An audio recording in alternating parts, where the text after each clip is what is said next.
Hola, muy buenos días. Con el placer de iniciar este segundo día de charlas con líderes en el desarrollo farmacéutico en México. Eh, Vamos a iniciar con una charla titulada Estrategia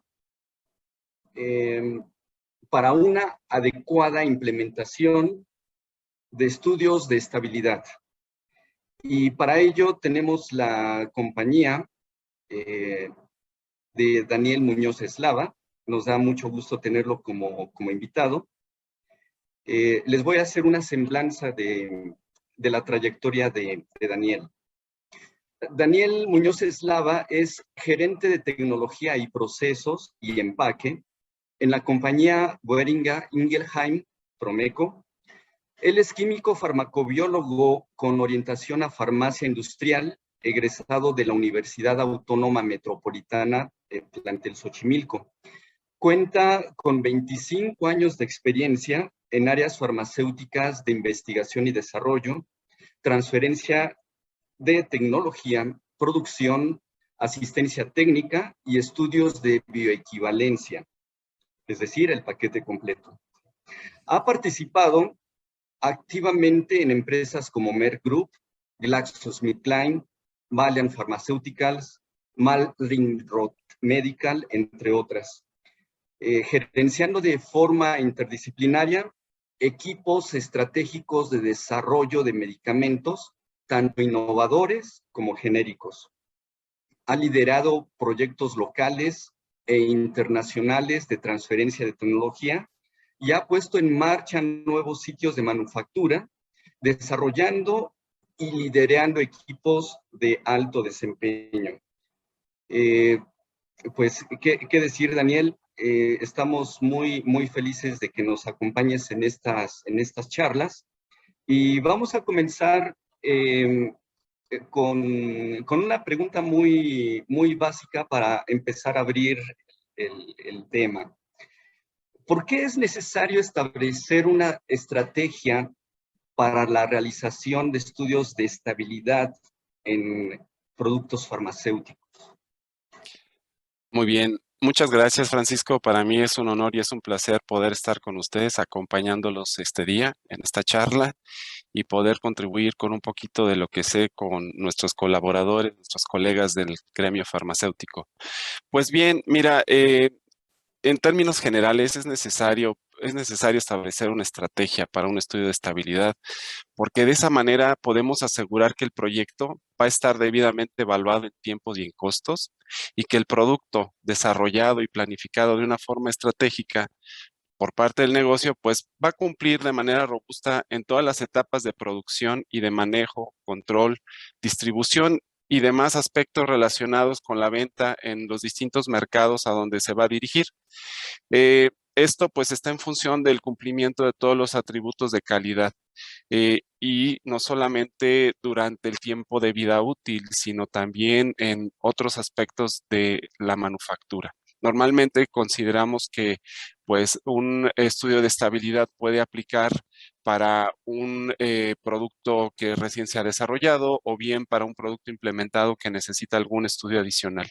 Sin embargo, hay otros aspectos hoy en día que son considerados como relevantes en pasos intermedios del proceso de manufactura de un producto o en el, como pueden ser los tiempos de espera entre un proceso y otro. Todo esto con la finalidad de asegurar que el proceso continuamente mantiene sus condiciones y que el producto al final va a estar en cumplimiento total. De esta manera, digamos que administrada una estrategia de estudios de estabilidad como un proyecto, básicamente proporciona estructura y certidumbre para cumplir las actividades en tiempo, costo y calidad, como es debido. Muy bien, pues buena manera de empezar esta conversación. Daniel, en tu experiencia, ¿cuáles serían las que se presentan en un estudio de estabilidad? Mira, básicamente, Francisco, lo que puedo decir al respecto es que mucho de esto tiene que ver con el costo.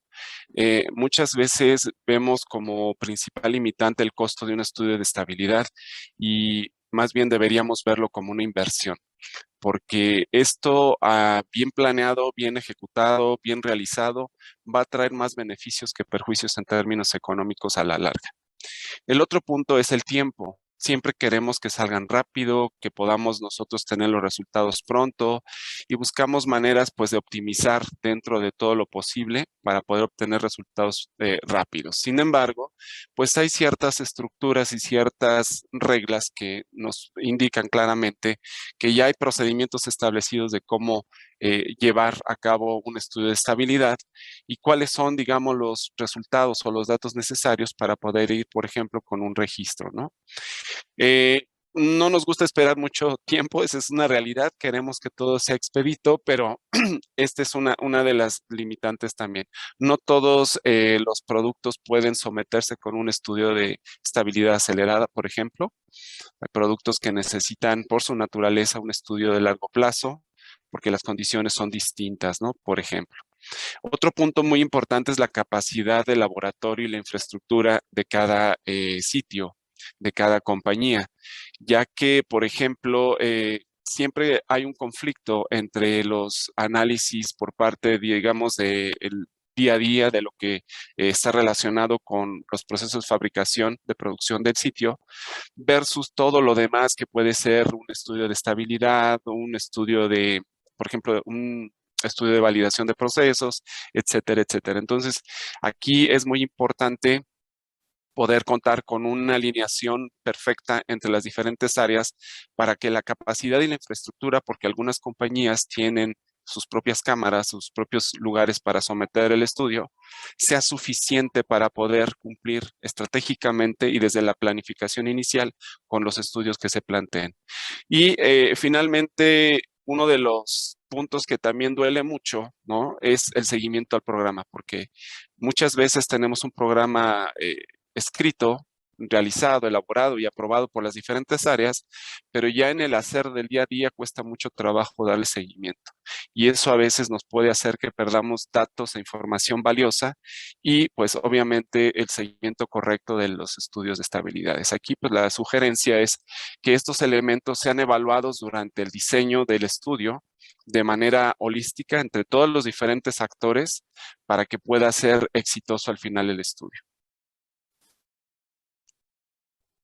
Sí, es un poquito contradictorio, ¿no? El pensar estudios de estabilidad, implicando que la estabilidad misma se refiere a que se debe de dejar transcurrir un cierto tiempo para dejar manifestar ciertos aspectos y incompatibilidades en caso de que existieran, pero a su vez hay un contrapeso en tiempo que empuja o apura los sistemas, a los procesos para salir pronto en el mercado. Si pudiera ser esto como dos fuerzas empujando en sentidos contrarios. Efectivamente es algo interesante en la manera como lo planteas. Eh, Siguiendo adelante, ¿de qué manera recomendarías vincular ese conocimiento generado de los estudios de estabilidad? Porque pues es de esperar que en estos estudios, aun cuando su objetivo es el dar fe, el dar la certeza de que el producto se porta bien a lo largo del tiempo, también se genera conocimiento en estos estudios.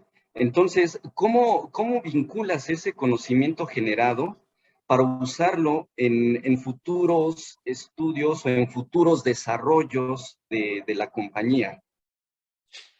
Pues bien, mira, esta es una muy buena pregunta porque yo siempre he considerado que todo lo que se hace en términos de estabilidades no tiene desperdicio. ¿Y por qué lo digo? Porque un estudio de estabilidad bien fundamentado, por ejemplo, basado en ciencia y sobre principios de calidad por diseño y a su vez soportado por análisis técnicos de riesgos, pues obviamente nos va a permitir tener una serie de datos o de información que pueden ser útiles en el futuro con relación a un producto en particular. En efecto, el estudio de estabilidad pues nos sirve para poder nosotros conocer hasta dónde en el tiempo y bajo las condiciones ambientales ensayadas, el producto es capaz de mantener todos sus atributos de calidad en buena forma, ¿no? Esto pensando obviamente en que al final el paciente, la persona que recibe al final el producto, tiene que recibir un producto que siga cumpliendo con sus características de seguridad, eficacia y potencia, ¿no?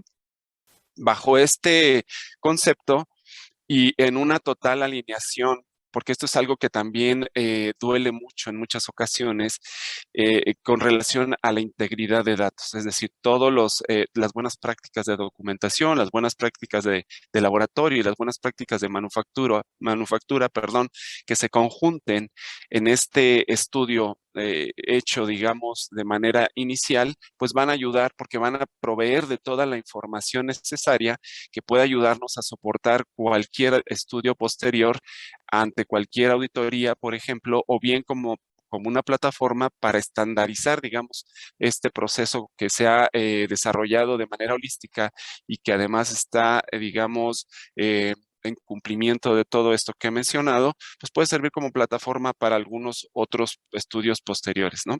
Aquí, por ejemplo, si se mantiene un correcto manejo del ciclo de vida del producto desde el desarrollo, pues los datos generados que se tendrán en este momento van a ser útiles a través del tiempo.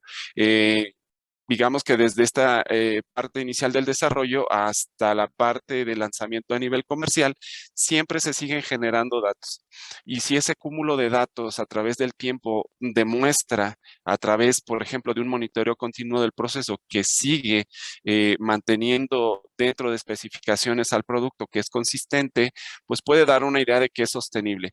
Y esto relacionado a la estabilidad, pues obviamente porque esto ha demostrado que esas especificaciones están en cumplimiento bajo las condiciones ambientales ensayadas. Entonces, me parece que es muy importante esta pregunta, pero todo nace desde el propio concepto, desde el propio desarrollo del producto. Excelente, Daniel. Mira, entre los panelistas destacados que tenemos, tú eres uno de los que tiene una experiencia vasta, no solamente en el ámbito de empresas locales, también te has desempeñado en empresas transnacionales pues de buen calibre, empresas globales. Esto seguramente te da una visión más completa.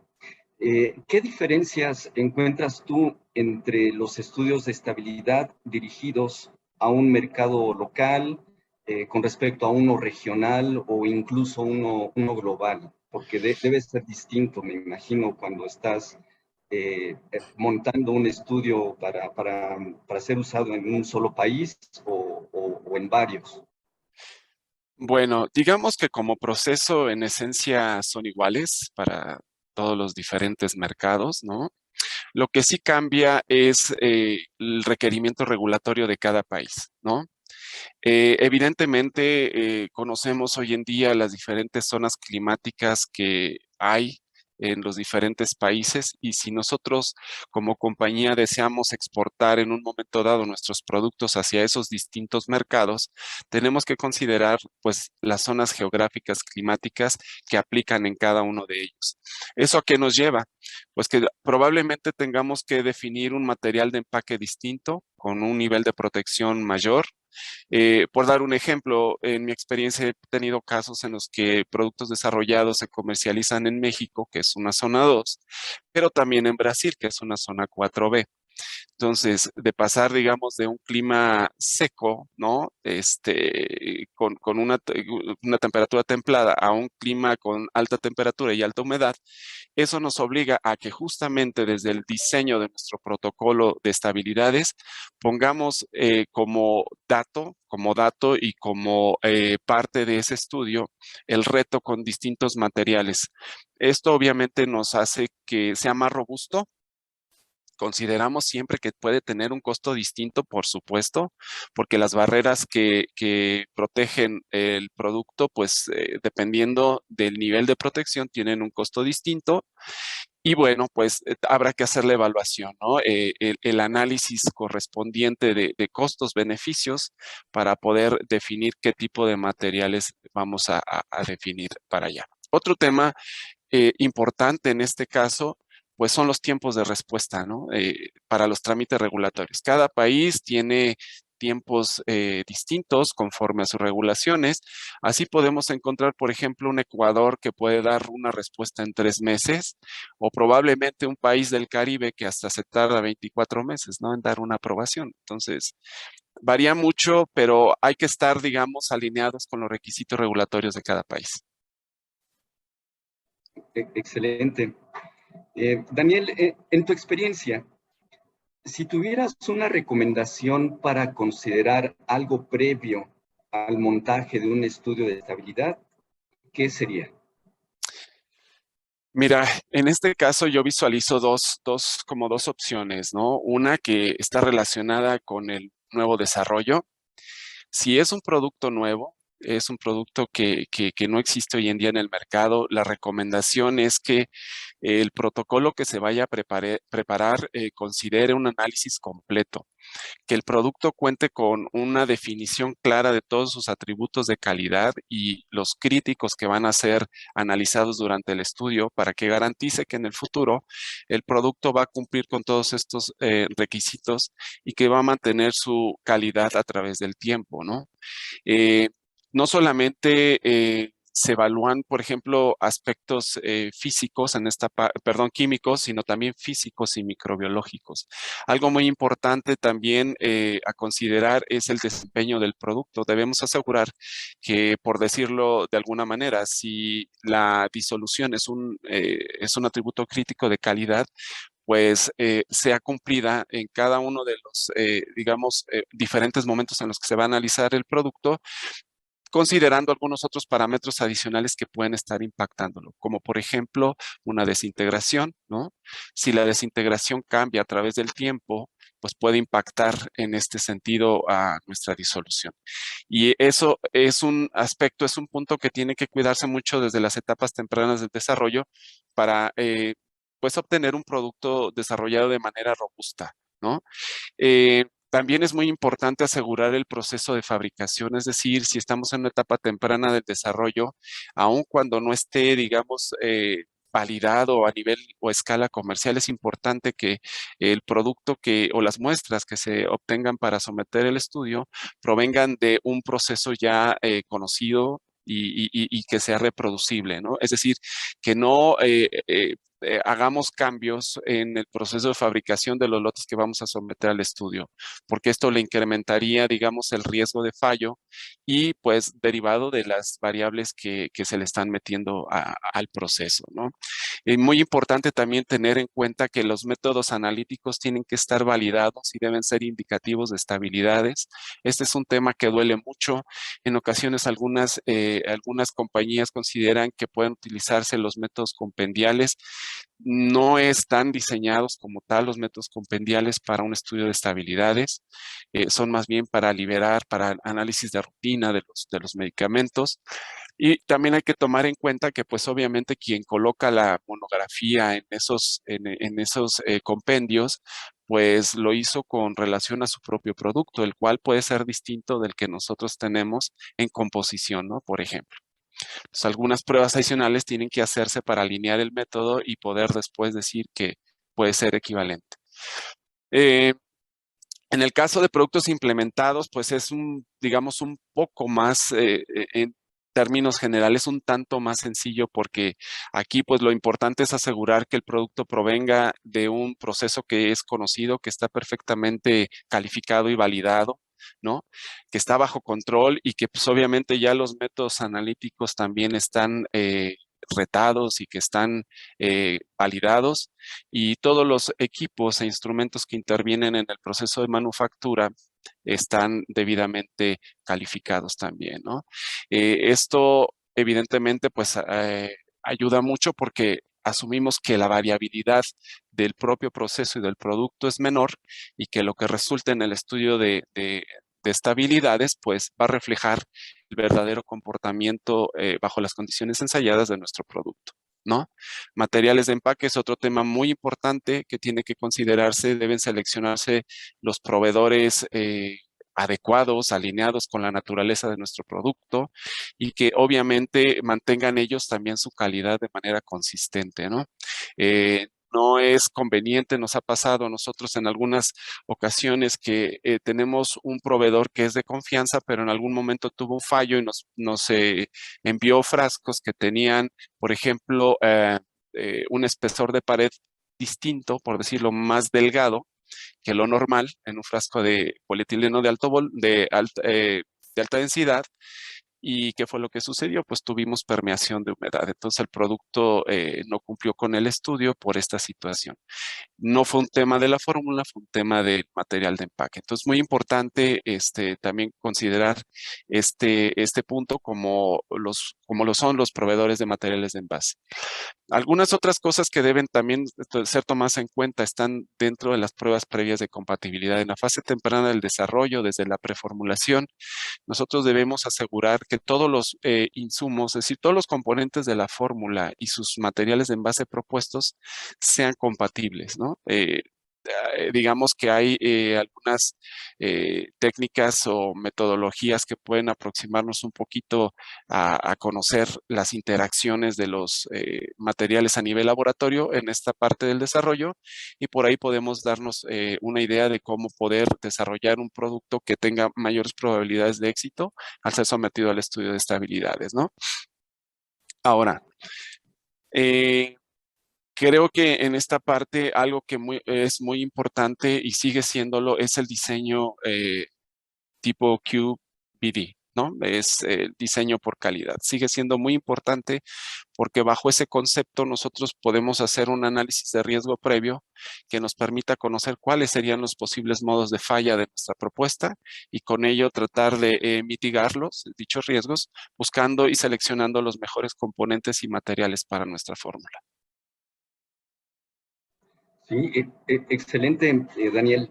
Ahora sí que complementando esto, si en todas las etapas de un desarrollo se necesita de una planeación, pues con todo lo que nos has dicho es evidente que esta planeación todavía se debe de privilegiar o debe de ponerse especial énfasis cuando se trata de estudios de estabilidad, porque realmente planeas y ejecutas y ya no puedes mover algo o difícilmente puedes mover algo una vez que ya están montados estos estudios y que pues duran meses. Vaya, sí, Sí, sí, sí, claro. es un grandes puntos los que nos comentas. Ahora, en tu experiencia, lástima que se nos acabe el tiempo porque se ha ido rapidísimo esto. Bueno, vamos con lo siguiente. En tu experiencia, ¿qué montajes de estabilidad consideras que son más delicados respecto o considerando la forma farmacéutica? ¿Sólidos, líquidos, semisólidos? ¿Son equivalentes o son distintos? ¿Hay algo en particular a considerar cuando se trata de diferentes formas farmacéuticas? Sí, desde luego, Francisco, cada formulación, cada desarrollo tiene su propia particularidad. No me atrevería a generalizar para todos los tipos distintos de productos que podemos de alguna manera manejarlos de una manera estándar, ¿no? Esto no es posible porque si bien es cierto, por ejemplo, un producto en estado sólido puede ser más estable que uno que se encuentra en solución, desde luego que sí, porque desde el simple hecho de que un producto líquido o un fármaco esté en solución, ya lo hace más sensible o más susceptible a las reacciones de degradación, ¿no? Porque se encuentra de manera más fácil con posibles eh, reactivos, posibles agentes que pueden afectar su estabilidad. Y para ello, pues muchas veces lo que hacemos es que consideramos aspectos distintos en el diseño de la fórmula como la adición de conservadores, antioxidantes, etcétera, ¿no? Esa es, por ejemplo, una de las razones por las que en los productos líquidos sobre todo en las formulaciones orales, nosotros consideramos algunos conservadores para evitar contaminaciones microbiológicas, por ejemplo, cosa que no sucede de igual manera con una tableta, ¿no? Es muy raro que alguien le ponga un conservador como para evitar una contaminación microbiológica en una tableta. Y si por el contrario, un producto líquido inyectable, por ejemplo, que necesita un agente quelante para eliminar trazas metálicas de algún elemento que podría dañar la estabilidad, ¿no? Eh, un ejemplo muy claro lo tenemos en este aspecto con relación a un supositorio, ¿no? Por ejemplo, eh, una medicación de esta naturaleza necesita algunas condiciones particulares para su estudio de estabilidad. El producto debe fundir y entregar su carga de fármaco a la temperatura del organismo, a la temperatura del cuerpo, alrededor de 37 grados centígrados. Y pues bajo esa condición, ¿cómo deberíamos diseñar el estudio? Creo que no valdría la pena considerar una temperatura de 50 grados, ¿no? O de 40 grados, cuando sabemos que ya va a fundir y que puede poner, digamos, algún tema tecnológico en riesgo, porque pues se puede sedimentar el fármaco o puede generar alguna otra condición que no sería idónea para el producto. Entonces, con base, por ejemplo, en ese tipo de consideraciones, es que se desarrollan también los montajes, ¿no? ¿Qué tipo de condiciones? Si es un producto biológico, desde luego no vamos a poder ponerlo a 40 grados, ¿no? Estos son mucho más sensibles, tienen otra composición, básicamente proteínas, que son muy sensibles a las temperaturas, por ejemplo, al pH y ese tipo de cosas, ¿no? Sí, excelente. Cada producto con su propio perfil de funcionamiento, su objetivo, sí, y por supuesto esta, la planeación de los estudios, sí. Así es. Eh, Considerando tu experiencia, creo que nos queda tiempo para un par de preguntas. Vaya, estamos teniendo muchas preguntas, algunas muy interesantes, todas muy interesantes. Vamos a hacértelas llegar para pedirte tu colaboración para poder atenderlas, Claro que aún sí. fuera del Con evento. mucho gusto, con mucho gusto.